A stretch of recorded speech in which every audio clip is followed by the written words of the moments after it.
नमस्कार आणि welcome to the new blog of Dutt आणि निखिल. मी तनया तुमच्या अशा अवतारात अगदी मनापासून स्वागत करते आपल्या एका नवीन ब्लॉग मध्ये. आणि लुक ॲट निखिल.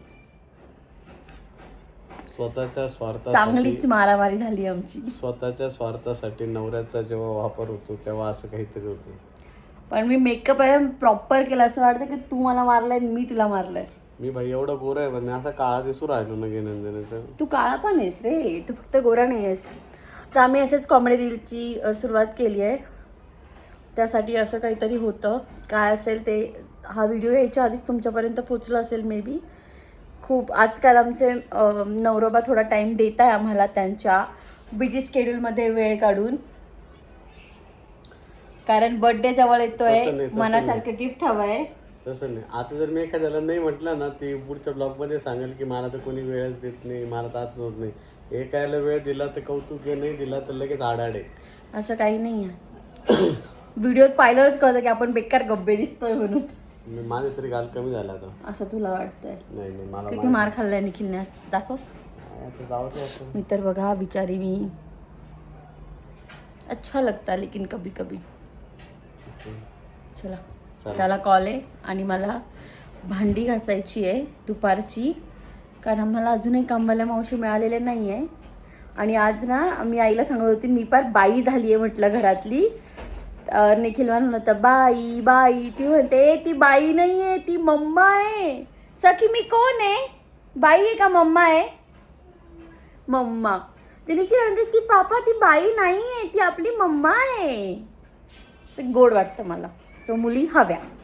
चलो पुढे काय काय होतं ते तुमच्यासोबत शेअर करतेच, पण इथपर्यंत आलाच आहात तर सबस्क्राईबचं बटन दाबा आणि आपला व्लॉग शेवटपर्यंत बघा. Cut to day 2. तर मी असं गोडगोड आवरलं आहे आणि मी आज पहिल्यांदाच एक शॅम्पू यूज केला, bare anatomy or something like that. इतके स्मूथ झालेत त्याने माझे केस. प्रमोशन नाही आहे, जस्ट सांगते मला आवडला म्हणून. तर मस्त वाटत आहेत ते. त्यानंतर ना मी असं गोडगोड आवरून निघाली आहे रिंकू मावशीकडे. ॲक्च्युली ना पाडव्याच्या दिवशी त्यांना सुतक होतं, त्याच्यामुळे गुढी उभारताना आली, पूजा नाही करता आली. तर ती आज सेलिब्रेट करणार आहे. आय डोंट नो ती गुढी उभारणार आहे की नाही, बट ती स्वयंपाक करणार आहे. असं पण रामनवमी आहे. सो तिचा काल कॉल आला होता की ये तू, आज पुरणपोळी वगैरे करते मी. आणि ते तर कारण झालं आहे, पण जवळजवळ 3 महिने झाले आमची भेटणे. आधी 2 महिने मी घरी होती आणि मी तिकडनं आल्यानंतर मावशी माहेरी गेलेली होती. आणि असं जनरली होत नाही, आम्ही 15-15 दिवसाला भेटत असतो. बट ह्यावेळेस खूप मोठा गॅप झाला आहे. सखी आणि सिया पण भेटलेली नाही एकमेकींना, तर म्हटलं चला जाऊयात. तसं माझं मैत्रिणीकडे पण जायचा प्लॅन होता आज. दोघं कसं मॅनेज होतं आहे माहीत नाही, बट आत्ता माझं आवरलं आहे. आणि आता 11:15 झाले. सखी अजूनही झोपली. माझं सगळं झालं आहे, तिचं खाणं पिणं भरून, तिची बॅग भरून माझं आवरून झाले ना. आता मी फक्त वाट बघते की सखी कधी उठेल आणि मी कधी तिला आंघोळ घालून घेऊन जाईल. तिला असं मध्येच उठवलं ना तिची दिवसभर चिडचिड होते. आणि ती रात्री जवळजवळ 11 वाजता झोपली आणि आत्ता 11. आणि मला कधी कधी होतं की ती खूप झोपते किंवा तिने एवढं झोपायला नको. But at the same time डॉक्टरांनी सांगितलं की ते जेवढा वेळ झोपतील तेवढा वेळ त्यांची बुद्धी चालाक होते. तुम्ही जेवढी झोप घ्याल लहान बाळ 4 वर्षापर्यंत तेवढं. तर म्हटलं ठीक आहे यार, असं पण 2-3 महिन्यांनी शाळा सुरू होईल, दुपारची असते सकाळची असते माहीत नाही, तेव्हा झोप मिळेल ना मिळेल. तो आता इतकी मस्त झोपली ती. आणि तिची सगळ्यात एक चांगली सवय सुरू झाली की ती रात्री आता सू करत नाही, म्हणजे रात्री तिला डायपर लागत नाही. त्यामुळे मग मस्त असतं जे काही असतं ते. कारण ही फेज अवघड होती तिची रात्रीची सू आली, बट ती गेली आहे. ती आता विदाऊट डायपर झोपते आणि मस्त तिची एन्जॉय करते ती झोप. आणि निखिल सकाळी ऑफिसला गेला आहे. त्याला माहीत नव्हतं माझं काय प्लॅन आहे, नाही तर तो घरी थांबून त्याने ऑफिस केलं असतं. बट आम्ही दोघे असल्यावर त्याचं ऑफिस होत नाही, त्यामुळे तो गेला आहे. पाहिजे आमचा कालचा म्हणजे तो रील मी पोस्ट केला आहे तो कसा वाटतो आहे तोही खाली कमेंटमध्ये सांगा. आय थिंक हा व्हिडिओ येईपर्यंत तो ऑलरेडी पोस्ट झालेला असेल. असो तर मी निघाले आणि पुढे काय काय होतं हे तुम्हाला दाखवते.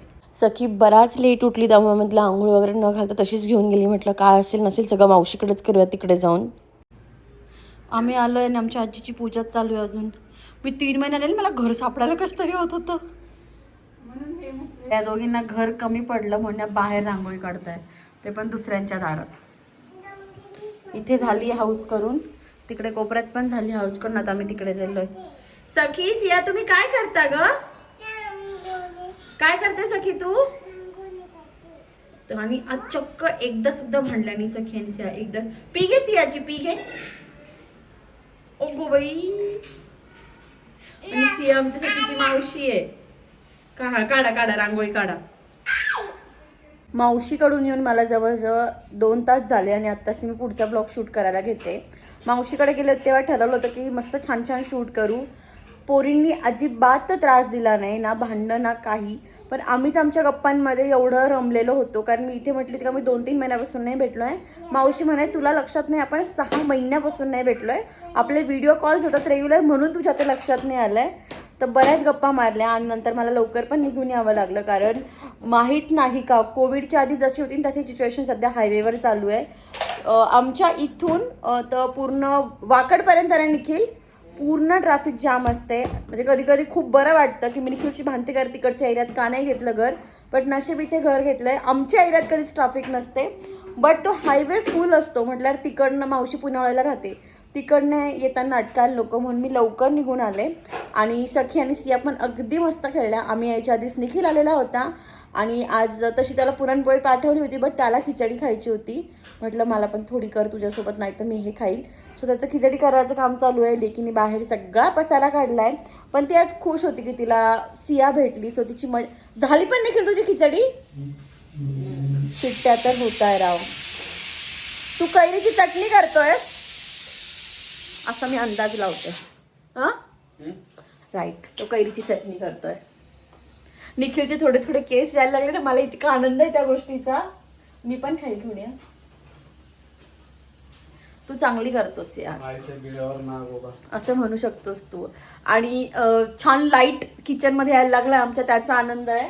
आणि नवरा चांगला यार माझा. कैरी घ्यायच्या वेळेस खूप महाग कैरी आहे. तर ऍक्च्युली झालं असं ना, आमच्या कालच्या व्हिडिओवर तुमच्या इतक्या छान छान कमेंट्स आहे, पण मला एका गोष्टीचा इतका राग येतोय तुमच्या सगळ्यांचा.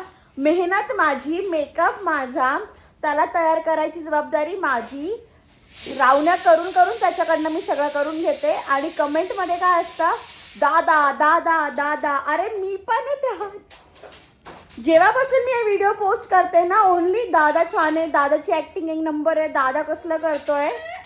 काय अडकून गेलं. थांबा 1 मिनिट. येस, तर मी असं म्हणत होते की तुम्हाला फक्त दादा का दिसतोय, मी का दिसत नाही. इतकं तर मला पण अप्रिशिएट करा. पुन्हा एखाद्याची ही पण कमेंट होती की तू कसं कन्व्हिन्स करते दादाला या सगळ्या गोष्टींसाठी.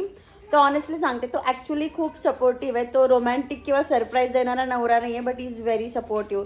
लाईक तो आत्ता काहीतरी करतोय किंवा मी त्याला काही म्हणजे आणि त्याचं इतकं स्केड्यूल वाईट आहे सध्या. आणि त्याचंच नाही, आय थिंक सगळे IT वाले सध्या एकाच पोझिशनला आहे, बट तो देतो मला टाईम. आणि this means a lot more than anything. की इज लाईक की चल तर मग तुला करायचं आहे ना तर मी करतो. सो सपोर्ट त्याचा सरप्राईजपेक्षा खूप मोठा असं मला वाटतो का रे. बट स्टील जर तुम्हाला काही दिलं सरप्राईज म्हणून तर मला चालेल. अरे 8 दिवस सुद्धा झाले नाही अजून पाडव्याला. 8 दिवस इकडे आहे ना तू असा. 8 दिवस सुद्धा झाले नाही. बर्थडे निखिलचा आहे, मला त्याला सरप्राईज द्यायचा आहे. मी त्याला विचारलं काय देऊ काय देऊ काय देऊ. ही इज लाईक तू एक काम कर, तू मला लोन भरायला हेल्प कर. मला आहे ना, मला तुझी हेल्पच नको किंवा तुझ्याकडनं सरप्राईज नको. त्याच्याबद्दल मला लय काही काही द्यावं लागतं. त्याच्यापेक्षा तुझं तुला राहते, माझं मला राहते. मी माझं बर्थडे करून घेईल. मी इथं टेबल लावून कॅन्डल लाईट डिनर करून घेईल माझं एकटाच. हा पोरगी आहे आता मला. What about me. तू आहे चांगली, पण मग तू त्याच्या बदला लगेच गिफ्ट मागते, मग नाही परवडत ना. शब्द कमी पडतात माझे. निखिल असं आलं ना की मला शब्द कमी पडतात. बट असो, तुम्ही आम्हाला खूप प्रेम देताय त्याबद्दल खूप मनापासून थँक्यू तुमच्या. आणि तुम्ही आपल्या रेग्युलर ब्लॉगपेक्षा याला जास्त प्रेम देतात, म्हणजे तुम्हाला हे आवडतंय. सो आम्ही ही सिरीज जी काही आहे ती नक्की ट्राय करू कंटिन्यू करायचं. बाकी निखिलच्या हातची खिचडी वगैरे कशी झाली तेही मी तुम्हाला सांगतेच. इतकं नशीब खराब आहे ना माझं. मी आत्ता ना माझ्या इन्स्टाच्या दुसऱ्या चॅनलवर एक व्हिडिओ पोस्ट केला होता त्याचा छोटा, की ॲक्च्युली खिचडी म्हणजे काय. मी बोलते ना, मला बोलू द्या ना, असं तर बोलू देत नाही शहाणे तुम्ही. मी त्यावर हे केलं होतं की यार सांगा नक्की खिचडी कशी, की सगळ्या भाज्या वगैरे टाकून बनते ती खिचडी, की जी निखिल करतो ती खिचडी. आणि जेवढ्या पण कमेंट्स आल्या ना, सगळ्यांनी पुन्हा याची बाजू घेतली आहे. ऍक्च्युली खिचडी जी मी खातो तशीच असते. तुझी जी असते ती त्याला डायरेक्ट पुलाव बिलाव बिर्याणी हा, सगळे निखिलच्या बाजूने असे नाही जाऊ शकत. मला नाही धोका देऊ शकत तुम्ही. चॅनल तनया निखिल आहे, आधी तनया आहे, दादा नंतर आलाय. दादा नंतर दिला तर दादा खरा आहे. आणि दादा तेच बोलतो प्रॅक्टिकल. दादा सर्वसामान्यांचा दादा आहे. आम्ही मस्त बाहेर बसलोय. आज अजिबात हवा नाहीये. घरात एसीची गरज आहे पण बजेट नाही. काय घरात एसीची गरज आहे पण बजेट नाही. काय काय घरात एसीची गरज आहे. हा. मतलबी माणूस आहे, त्याला काहीच ऐकू येत नाही. आणि त्या घर झाडावाल्या आणि भांड्यावाल्या मावशी मला अजूनही मिळाली नाहीये, त्यामुळे मग जे काही येते परत मलाच करावं लागणार आहे. सखी तुम्हाला हेल्प करशील? माझी लेक काय बोलली काल तुला? बाई नाही म्हणायचं, मम्मा म्हणायचं. ही बाई आहे ना? मी बाई आहे. कोण आहे? बाई आहे. मग कोण आहे? मी कोण आहे? तिला ते मागे बघा, तुम्हाला जर दिसत असेल तर हे सगळं काय ते चालू होतं. बड्या सखीच्या ए जा, मला बोलायचं, तुम्ही चला जा. बाय कर. Bye bye. तर आम्ही झोपायला चाललोय. रात्रीची आमची झोपायची ड्युटी जी काही असते ती पापाची असते. पण जसं मी तुम्हाला आता बोलून की निखिल मला बाई बोलला की सखी म्हणते ती बाई नाही आहे, ती मम्मा आहे. त्याचप्रमाणे तिनं इतके दिवस खूप निखिलवर डिपेंडंट होती. तिला नुसता निखिल लागायचा.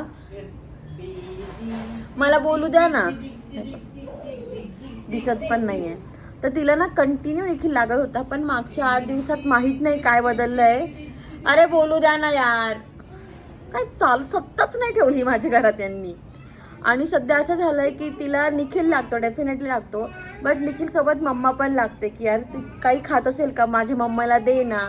झोपताना मम्मा तू झोपली का, किंवा रात्री आम्ही तिला म्हटलं असतं की झोप, भोकडी बाबा येणार आहे. तर शी इज लाईक प्लीज माझ्या मम्माला नको घेऊन जाऊ भोकडी बाबा. तर हे खूप गोड आहे. इतके ही खूप छोटी गोष्ट असेल मे बी तुमच्यासाठी, पण इतके दिवस त्यासाठी मम्मा काही नव्हती. सगळं पप्पा पप्पा पप्पा पप्पा पप्पा होतं. बट आता तिला अचानक मम्मा आणि पप्पा दोघं लागायला लागले. सो मला ॲक्च्युली खूप बरं वाटतं. इतके दिवस मला असं व्हायचं की यार सखी काय फक्त निखिल निखिल निखिल करते. बट यावेळेस असं, किंवा बाहेर जाते ना जेव्हा ती दारातून होती, मम्मा चल ना तू पण, मम्मा चल ना तू पण आमच्यासोबत. आणि चप्पल घाल मम्मा, चप्पल घालून तिला मी जर घरात असली ती बाहेर, मम्मा घाल ना चप्पल, मम्मा जाऊ ना आपण. आणि गाडीवर बसली की निखिल नव्हतं जाऊ दे मम्माला नाही घ्यायचं गाडी, ती प्लीज माझ्या मम्माला घेणार आहे पापा. हे खूप गोड आहे, हे खूप गोड आहे. माहीत नाही किती दिवस असं गोड असणार हे पिल्लू. बट आता जी काही फेज आहे ती मी प्रचंड एन्जॉय करते. मे बी निखिल US गेला होता तेव्हा ती 2 महिने माझ्याकडे राहिली म्हणून, किंवा आता निखिल कंटिन्यू ऑफिसला जायला लागलाय त्यामुळे मग तिला घरी माझ्यासोबत बराच वेळ स्पेंड करावा लागतो म्हणून की काय. बट तिला आता मम्मा पापा एवढीच इम्पॉर्टंट वाटायला लागली. मे बी आधी पण असेल, बट ती तेवढं असं दाखवत नव्हती. नाव she is like mama mama mama mama. आणि मी हे ॲक्च्युली खूप एन्जॉय करते. चला आज खूप गप्पा झाला ब्लॉगमध्ये, गप्पाच जास्त झाला आहे. तुम्हाला जर आपला ब्लॉग आवडला असेल तर do like share and subscribe. असंच प्रेम देत राहा आम्हाला सगळ्यांना. भेटत पुढच्या ब्लॉगमध्ये. आजच्या ब्लॉगमध्ये सगळ्यात जास्त काय आवडलं तेही खाली कमेंटमध्ये सांगा. आणि अजून काय काय बघायला आवडेल तेही सांगा. चला बाय.